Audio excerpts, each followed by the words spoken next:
मेहगांव विधानसभा उपचुनाव में बीजेपी के प्रत्याशी ओपीएस भदौरिया के जनसंपर्क के दौरान उनसे खास मुलाकात कर चुनावी चर्चा की गई।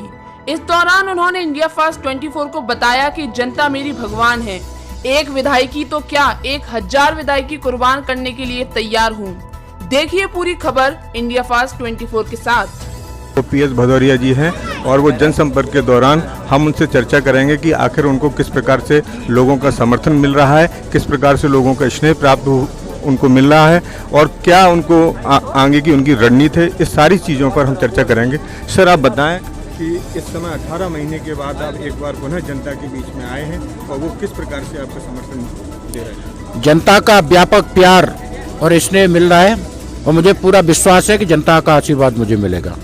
इससे 18 महीने पूर्व आप कांग्रेस पार्टी से चुनाव लड़े थे और आज आप भारतीय जनता पार्टी के प्रत्याशी के रूप में आए हैं, तो आपको क्या लगता है कि भारतीय जनता पार्टी और कांग्रेस के बीच में जो भिन्नता है उससे आप किस प्रकार से जनता के बीच में बात कह रहे हैं।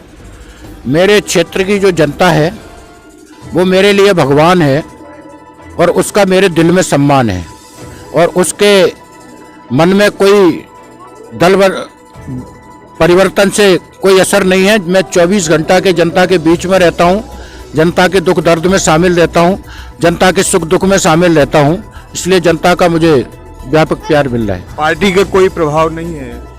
निश्चित रूप से भारतीय जनता पार्टी, मैं अपने आप को बहुत भाग्यशाली मानता हूँ कि भारतीय जनता पार्टी जैसी राष्ट्रवादी और गौरवशाली पार्टी का मैं एक सदस्य हूँ। मुझे पार्टी का बहुत बड़ा संगठन मेरे पीछे खड़ा हुआ है, मेरी मदद कर रहा है। जिस प्रकार से आप कांग्रेस छोड़कर बीजेपी में आए हैं और अब देखने को मिल रहा है कि हर एक दिन कोई ना कोई कांग्रेस के पदाधिकारी आपके साथ जुड़ते जा रहे हैं और कांग्रेस को छोड़ के आते जा रहे हैं, इसके पीछे आप क्या समझते हैं। लोगों की निष्ठा कांग्रेस में नहीं थी, इस अंचल में लोगों की व्यक्तिगत निष्ठा सीमन सिंधिया जी के साथ थी, तो कहीं ना कहीं लोगों के मन में पीड़ा थी और वो धीरे धीरे सब सिंधिया जी के साथ आएंगे, भारतीय जनता पार्टी में शामिल होंगे और मुझे लगता है कि चुनाव तक प्रत्याशी और उनके परिवार के लोग ही कांग्रेस में बचेंगे।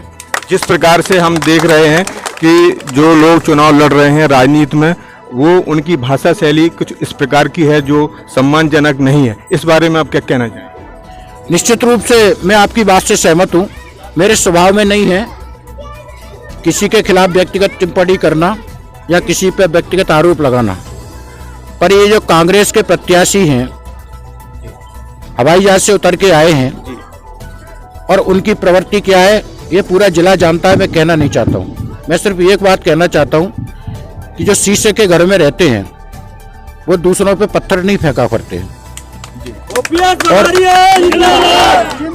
और मैं आपको ये बता दूं कि अगर वो सत्यदेव कटारे के बेटे नहीं होते तो उनमें पंच बनने की भी क्षमता और योग्यता नहीं है।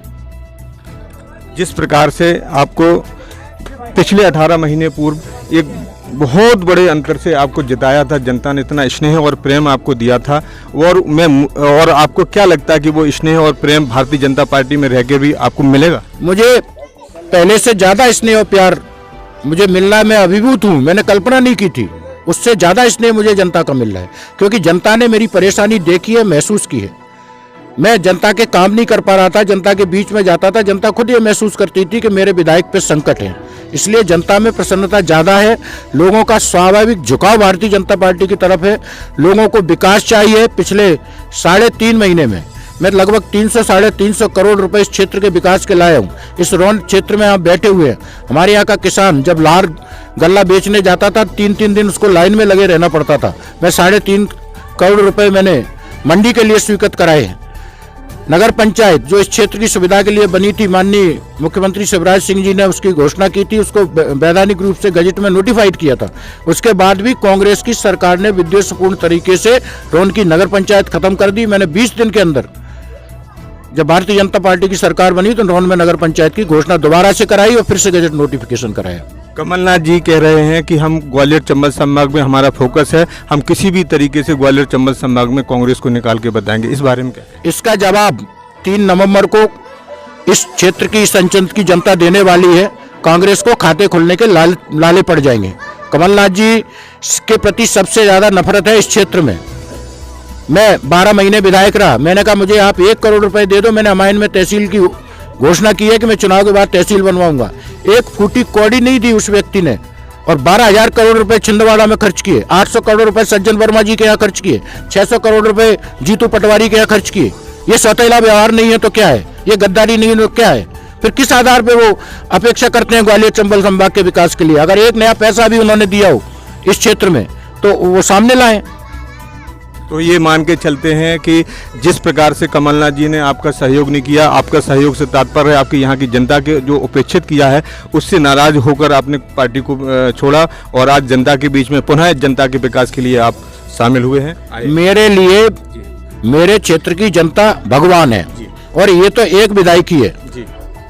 अगर 1000 विधायकी भी मेरे पास होती और अगर मुझे कुर्बानी भी देना पड़ती वो मंजूर है, लेकिन क्षेत्र के विकास के साथ समझौता नहीं कर सकता, अपने नेता के स्वाभिमान और सम्मान के साथ समझौता नहीं कर सकता। धन्यवाद, आपने इंडिया फर्स्ट पार्टी को समझ लिया।